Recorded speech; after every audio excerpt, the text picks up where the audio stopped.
Good morning students. Today our topic is class 12th history subject chapter number 8 कृषि समाज और मुगल साम्राज्य 16वीं व 17वीं सदी में कृषक जमींदार और राज्य।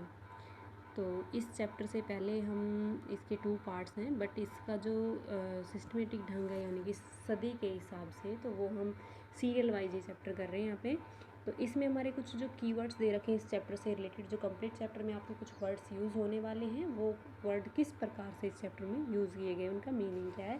तो पहले मैं आपको ये कीवर्ड्स ही करा देती हूँ। जैसे आइन ए अकबरी, अकबर के शासनकाल में अकबर दरबारी अबुल फजल द्वारा लिखी गई पुस्तक थी जिसका नाम आईने अकबरी रखा गया था। रैयत, इसका शाब्दिक अर्थ प्रजा है। मुगल काल में ये शब्द कृषकों के लिए प्रयोग किया गया। इस शब्द का बहुवचन रियाज है। नेक्स्ट है खुदकासत, वह किसान जो जमीन का मालिक भी था और स्वयं उसको जोतता भी था, वो खुदकासत कहलाता था। पाहीकासत, यह वह किसान था जिसके पास अपनी ज़मीन नहीं होती थी और वह पड़ोस के गांव या अपने ही गांव में पड़ोसी की ज़मीन पर कार्य करता था कृषि का। खालिसा, मुगल काल की वह ज़मीन जिससे एकत्रित भू राजस्व सीधे सरकारी कोष में जाता था। जागीर, ज़मीन का वह हिस्सा जिसका राजस्व किसी अधिकारी को उसकी सरकारी सेवा अर्थात वेतन के बदले में दिया जाता था। जिन्स ए कामिल, मुगल काल में उत्पादित होने वाली वे फसलें जो खाद्यान्न नहीं होती हैं, खाने के योग्य नहीं होती हैं।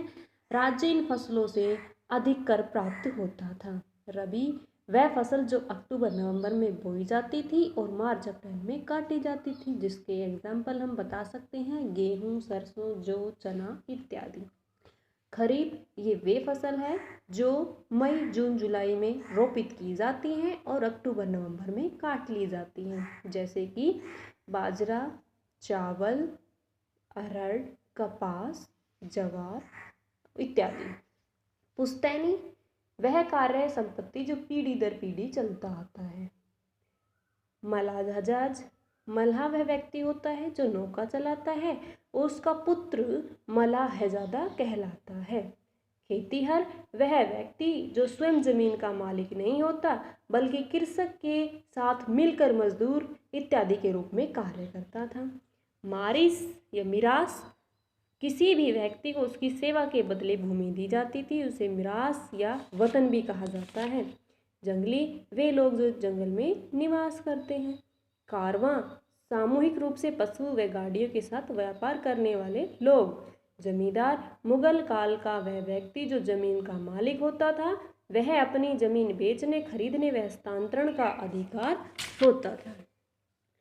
स्वायत्त मुखिया, मुगल काल में एक ऐसा जमींदार जो बहुत बड़े क्षेत्र का स्वामी होता था, जनता उन्हें उस क्षेत्र का शासक ही समझती थी।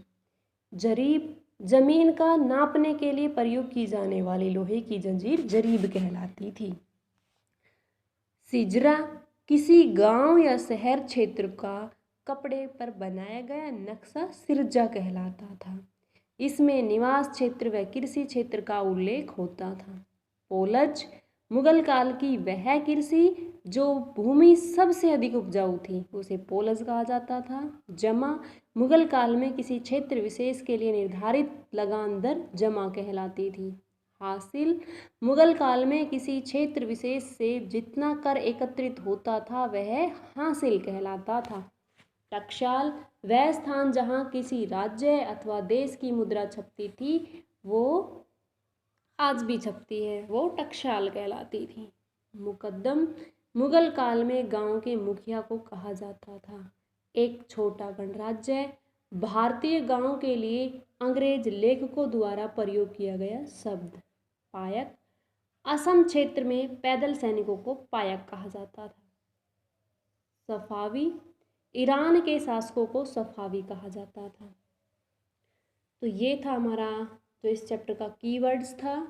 अब इसका जो मेन थीम दे रखा है चैप्टर का वो मैं आपको कल कराऊंगी, लेकिन इससे रिलेटेड जो हमारा टाइम पीरियड है इस चैप्टर में वो मैं आपको काल समय से बता देती हूँ। जैसे मैंने इसमें बताया कि आपकी 16वीं और 17वीं सदी के बारे में किसान कृषक जमींदार वगैरह के बारे में इस चैप्टर में दिखा रखा है। तो इसमें हमारा 1483 ईस्वी से दे रखा है, जिसमें बाबर का मध्य एशिया फरगाना में जन्म। 1504 में बाबर की काबुल विजय। 1526 ईस्वी में बाबर की पानीपत की पहली लड़ाई में जीत और दिल्ली सल्तनत का अंत में मुगल वंश की स्थापना। 1530 में हुमायूं की गद्दी पर बैठना। 1540 में हुमायूं की शेरशाह सूरी द्वारा पराजय व हुमायूं का 1540 से 55 भारत में निर्वासन। 1540 से 1545 शेरशाह सूरी का शासनकाल। 1545 से 1555 शेरशाह सूरी के उत्तराधिकार का काल। 1555 से 56 हुमायूं द्वारा फिर से सत्ता पर अधिकार करना। 56 में पानीपत की दूसरी लड़ाई और अकबर के शासनकाल का प्रारंभ। 1556 से 1605 में अकबर का शासनकाल चला था। 1605 से 1627 तक जहांगीर का शासनकाल। 1628 से 1658 शाहजहां का। 58 से 1707 औरंगजेब का शासनकाल। 1707 से 1857 तक औरंगजेब के बाद 11 मुगल शासकों का काल या उत्तर मुगल काल। 1739 से नादिर शाह का दिल्ली पर आक्रमण व लूटमार। 1757 ईस्वी में प्लासी की लड़ाई में बंगाल पर अंग्रेजों का कब्जा। 1761 में पानीपत की तीसरी लड़ाई में मराठों की अब्दाली के हाथों हार।